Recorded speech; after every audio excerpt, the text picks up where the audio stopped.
question, what does a medicinal chemist have to do with agriculture? And it actually isn't a very long story. It started, medicinal chemists do things other than just synthesize molecules. We also look at natural products from plants and that sort of thing. So that led to an interest in how do the plants grow, where do you find the best compounds out of plants. Long story to say, well, I had to learn something about agriculture, and in so doing, actually have a paper that just came out recently as a co-author on some potato stuff. So it's a little heavily weighted toward potatoes, I'm afraid. But then hopefully I can give you a kind of a background as to what really went on in the Americas. And the first picture you see there is in New Mexico, in Chaco Canyon. It's a national park there if you're not familiar with it. And it's this is kin something or other, I think it's kin Clogin, that's on top of one of the mesas. And there was agriculture going on in this particular park several years ago. And I'm going to tell you a little bit about how we know the agriculture occurred. I was really interested to find out whether or not they were growing medicinal plants and cultivating those, but that's something that we've not been able to prove. So you get the agriculture instead. The plant there is a delphinium. I like delphiniums because they have delphinines in them. They're toxic molecules, and it's just downright pretty. The blue color there, the flowers were collected by the Navajo and crushed or powdered and put on their corn to give a blue corn. It was a very nice thing that they did. And then you go forward. There you go. And then you have things like this little critter there. She is a collared lizard. She was posing for me one day, and I just couldn't help but say, I'm going to show her off a little bit. So collared lizards are a lot of fun. So main points that I have here for the Americas now. I don't know if you're familiar with agriculture across the world, but if you think about agriculture in general, it pretty much all happened about the same time. What was going on in Europe, what was going on in Africa, is similar time-wise to what is going on in the Americas. So first question is, where did the people originate who first populated the Americas? What did they bring with them, in other words? What advantages does cultivation of food have compared to being a hunter-forager? So is there something that gives you an advantage to growing crops? And the answer is yes. For one, you have more food. Secondly, you're not wandering around all over the place. Thirdly, you can actually make more permanent structures to weather the weather. So it's you have several advantages to doing that. Did their nutritional status change when they went to a crop growing group? And there we go. A crop growing group versus a group that's just eating primarily meat? And the answer is yes, but it's not in the way you might think. They had better nutrition, more children could be produced, they were in one place a little longer, I'll get into that in a little bit. But they also started losing calcium when they did this. And so a lot of the bones you find in later burials have osteoporosis as a common finding. And secondly, their teeth were not as good because when you eat starchy foods, which often these crops are, the starch will cling to your teeth and it causes decay, whereas the hunter foragers didn't really do that as much.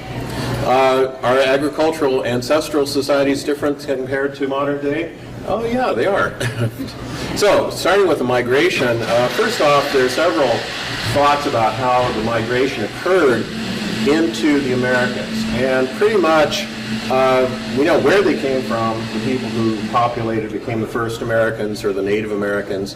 But we don't really know how they spread across the Americas. So I pulled this little map here to give an idea of what happened.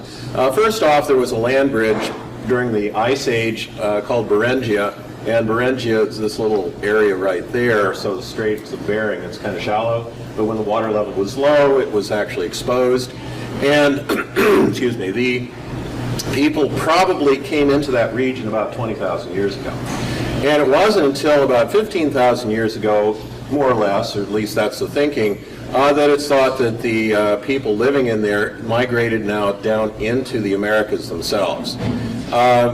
That's speculation as much as anything. It's based on some bones that are found, the dates that are given for those bones, as well as some other things that go along with that. But 15,000 years, that's a long time ago too.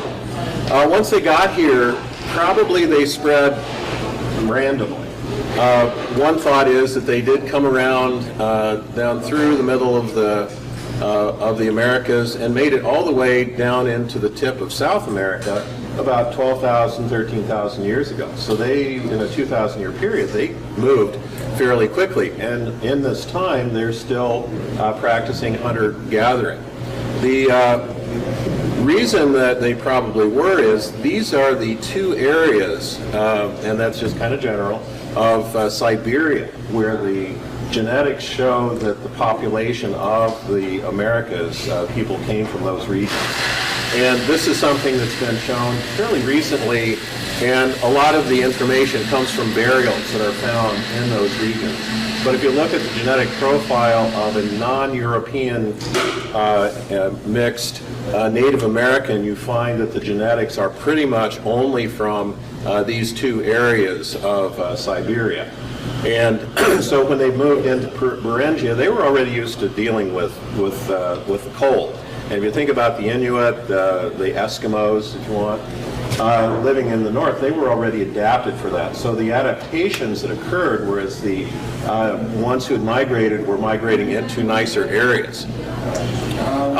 They started establishing some villages, and as those villages were started, they started to take on, to collect plants that were growing in their area. And then fairly soon they started selecting for the ones that they liked better. So it might be tastier, it might be easier to grind. Any number of things can happen with a plant, and so we saw that sort of thing happening. How long ago did it happen? Well, don't know for sure, but we've got some ideas.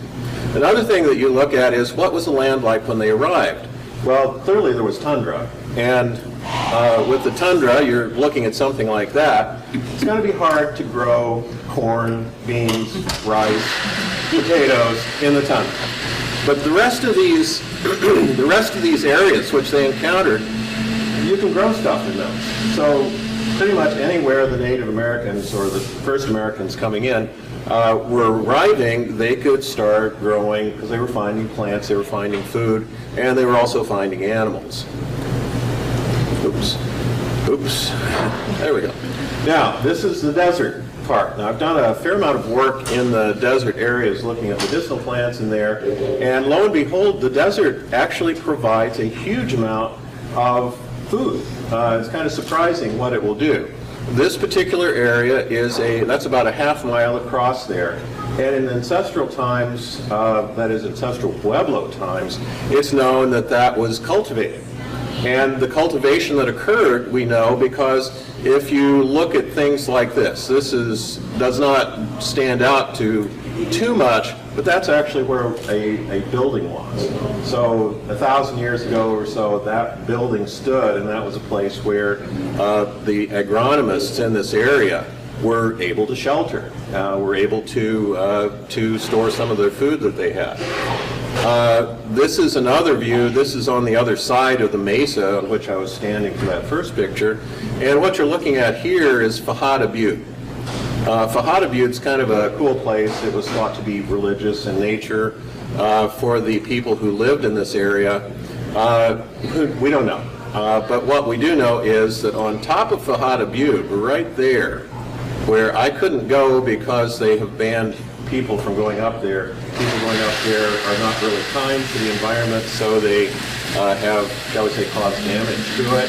So nobody's allowed to go up there, which means that I didn't get to take the picture that I'm going to show you of what happened. And this is what it looks like. Right at the bottom of this stone right here, which you can see right there, right at the bottom of that stone is the where this thing called the sun dagger is. And what the sun dagger shows is the equinoxes as well as the solstices. And it does that by focusing daggers of light through, I got those on board. By focusing daggers of light through these stones. So you can see that there are 3 stones in 2 areas where a dagger of light can form when the sun shines through that. And there's a petroglyph behind this that is a circle, spiral, which shows you if it's in the middle, you've got an equinox. If it's on either side, you've got a solstice. So it's a way that they were mapping when the seasons were occurring, which is a very strong indication that they were cultivating stuff. This is not a unique formation thing that you find in the Southwest. You find these sun daggers all over. And so if you look in the right places, it's really cool. If you go to Chaco Canyon National Park, where this is, they'll tell you it's like the only thing you're going to find, but they're really very common out there, which shows that agriculture occurred fairly extensively. And here's another view after about 5 inches of rain over the course of a year that happened. This is mallow. So think about mallow. Mallow is a medicinal plant. You take the root, you chew it. If you've got an upset stomach, you feel better. It's not all that tasty because it's kind of bland, but it does have nutritional value. And this gives you an idea of how fertile this area really is. So, what else do we look for when we're looking for agriculture? Well, we look for something that shows that they were digging the soil, that they were manipulating their environment to take advantage of growing plants. Now, if you just go out in our grassy area out here, tried to plant something, it would have a hard time growing. So you kind of have to clear stuff from away from there. So what do we know? What do we look for? We look for tools. And the tools that you find in an archaeologic site typically are stone, or you have a lot of wooden things that are actually found in the more desert regions. And those were used just to basically till up a little bit of soil. We didn't see, or there probably wasn't, the use of extensive fields back then because they just didn't have the John Deere tractors to do that. So you're looking for that sort of thing. The other thing you're looking for is pottery. Pottery would have been used to store the grain, to store anything that they made. And you also look for grinding things. You look for irrigation. All that can lead to increased populations, which means you're going to see more villages. You're going to see things like that. And so if you look here, what you see is a check dam. This check dam was held back dirt, and it's nice and soft, and you can dig in it. And it's really kind of cool to see that. And it looks like that when you get, sorry about the blurring, I was about 1.5 miles away from that when I took the first picture and I blew it up. But you can see there are 2 of them right here. One's right there and one's right there. And of course I took pictures later but forgot where I put them. So here's another check dam in a different area. This is a small one. And again, just to hold back silt so you could grow stuff in it. When did agriculture start? Probably with potato. At least that's my surmise. There are about 299 species of wild potato and counting because we haven't gotten them all.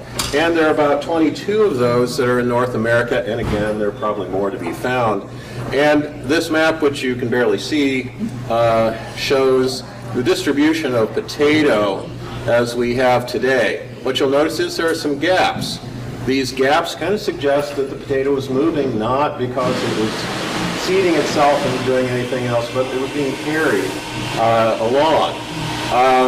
There are about 5,000 crosses of potato known today. The one that you're familiar with, probably Solanum tuberosum, the russet potato. It is not native to Ireland, despite what everyone would like to think. It is, in fact, from Peru and Bolivia, down in there, and with some in Colombia. S. maglia was a tuber found in an ancient village that was in southern Chile, which was dated to about 1,200 years ago. And that probably was when they started cultivating stuff, was about that long ago. But it's awfully speculative at that point. Modern day farming for potatoes in the Andes is still occurring. You find this kind of thing, this terracing, was introduced somewhat later in the progress for growing stuff. So this is it's in Peru. It was dug by hand, and they do produce a lot of potatoes there. What about the potato in the southwest United States? Solanum jamesii. It's the one that we study. Solanum jamesii looks like a tomato, actually, with a white blossom.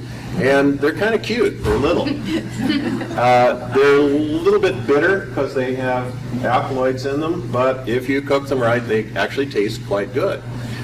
You'll notice they're, and they taste like potato, like the russet potato.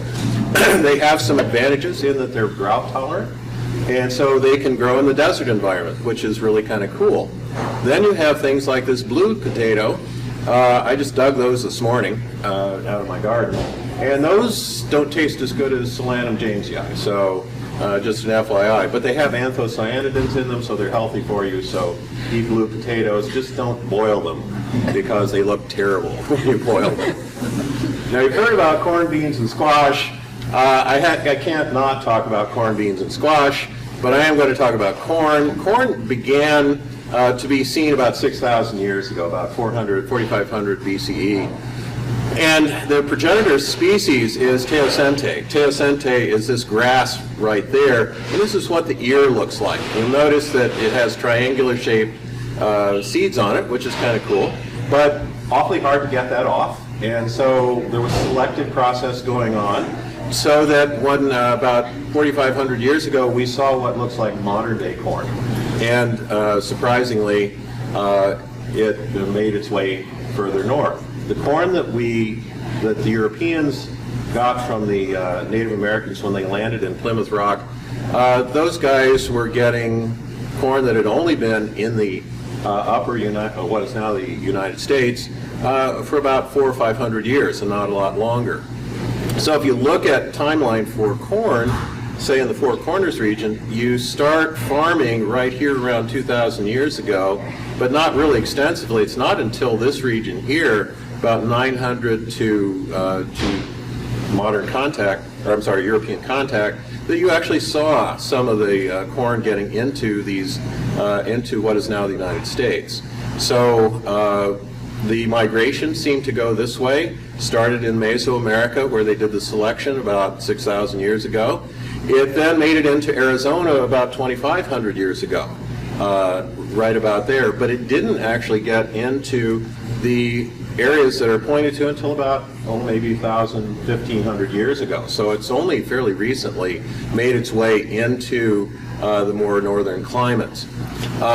Its further movement eastward, probably about 1,000 years ago, maybe less. We don't have quite the evidence for that because it's moisture and things get eaten. But Cahokia Mounds, which is actually in this, somewhere there, is where a very large city was. And so we know that they were also eating corn there. And how did it get to the east? Again, by trade. Corn must be cultivated to survive, so it doesn't survive in ancestral stands. And the more selectively it was bred, the more difficult it became. So this is some corn. I notice I'm running out of time. Here's some corn that was found left over in Mesa Verde. This is what it looks like when you start growing it. That's in Ohio. This is a container that well, it's broken, that they used to keep seeds in. This is how the Hopi grow corn. These are about 12 inches deep, buried. We plant about 3 or 4. That's 12 inches, and that's so that they can tap the moisture very, very low down. So, storage could happen. The Mesa Verdeans stored it in places like that that you can see. They sealed them up until they needed it. This is another area up along the top here, sealing it. There is actually another granary right up in here on this spillover, and above that was where the fields were. Really cool. This is how they lived. There were elaborate structures here because they had agriculture, because they could do this. They grew stuff in areas like this, so it's kind of hard to see, but it was in there. You can see this is a pretty rough an area, but they were able to manipulate the water and to get crops to grow. So, other crops, Chenopodea, sunflower. Sunflower was domesticated about 1,000 years ago as well. This was growing wild in Chaco Canyon, and it grows wild throughout the Southwest. This is where it was growing, so it's really kind of rough. And this is goosefoot or Chenopodia. Quinoa that you're familiar with is Chenopodia quinoa. Don't bother to buy it. Just go out and collect the weeds that we have around here. And it actually tastes about the same. It's kind of surprising. Parsley, Indian parsley, seeds and roots are eaten. Lupin here, also eaten. So what did we know? What is the consequence of all this? We know they probably started cultivating various plants about 12,000 years ago. In the Americas probably started with a potato, whereas it was wheat in other parts of the world. Selection of seeds from plants usually led to more desired characteristics and therefore moved slowly toward domestication. A lot of the crops they eventually got were not easily sustainable, so it had to be manipulated. The potato, like I said, is probably the staple of the world, and because of that, it's we see it every place else. And my apologies for taking too long. I got too excited. The cleome cellulata there. The root of that plant is boiled up, and it's used to paint pots, or was used to paint pots, many, many years ago. So.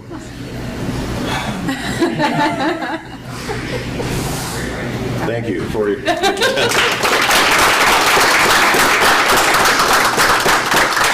after the talk, if you have questions, I'd be glad to answer them.